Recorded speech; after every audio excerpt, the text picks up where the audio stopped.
Hi, welcome to our meditation. Today is the 5th of September. I would like to talk today about the seal of the Lamb, or 777. We talk today. I was sharing about it in our church. Of course, I was given 25 minutes to share, but this is a very short meditation. I'm very brave to talk about it. When you read Revelation chapter 13, you see that it talks about the beast that comes out of the sea and the beast that comes out of the earth.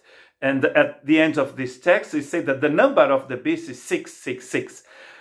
So people talk a lot about 666, but you don't hear people talking about 777.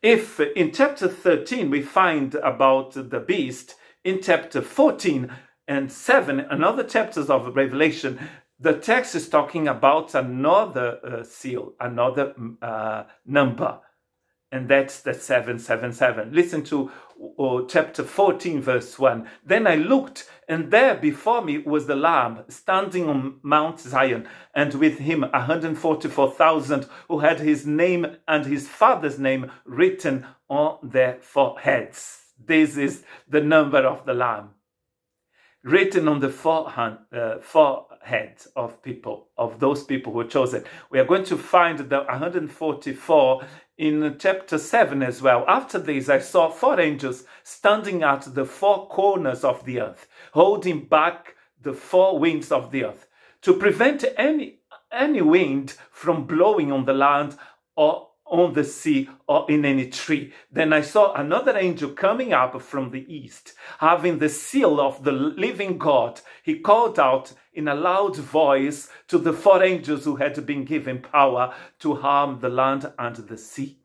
Do not harm the land or the sea or the trees until we put a seal on the foreheads of the servants of the Lord.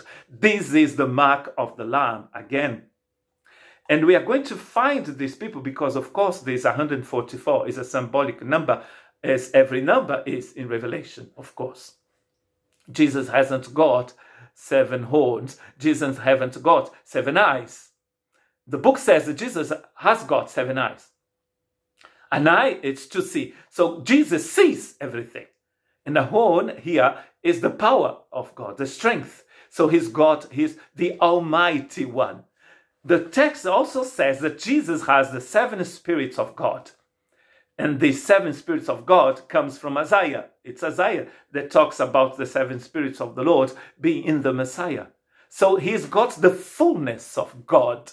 He hasn't got 7 spirits. He's got the fullness of God. So these 144,000 people, they are here before the throne. In chapter 7, verse 9, after this I looked, and there before me was a great multitude that no one could count, from every nation, tribe, people, and language, standing before the throne and before the Lamb. They were wearing white robes and were holding palm trees in their hands. And they cried out in a loud voice, "Salvation belongs to our God who sits on the throne and to the Lamb."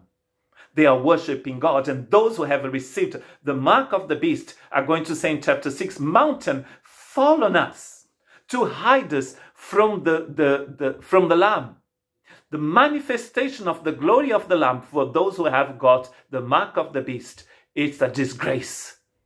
But for those who have got the seal of the Lamb, they will worship him forever. So by eating an apple that is not organic, I normally talk about apples when I should talk about vaccination. But to talk about vaccine here in France is a bit tendu, as we say. So I talk about an apple. Some people believe if they eat an apple that is not organic, they are going to receive the mark of the beast. How can you receive the mark of the beast if you have received the mark of the Lamb? And I tell you, this text of chapter 13 is not for the future. It is for you today, as it was for them then when the text was written. Because if it was not for them then, what was the purpose of sending a letter like this to people who are being persecuted? If you have received Jesus Christ in your life, you cannot receive the mark of the beast. God bless you.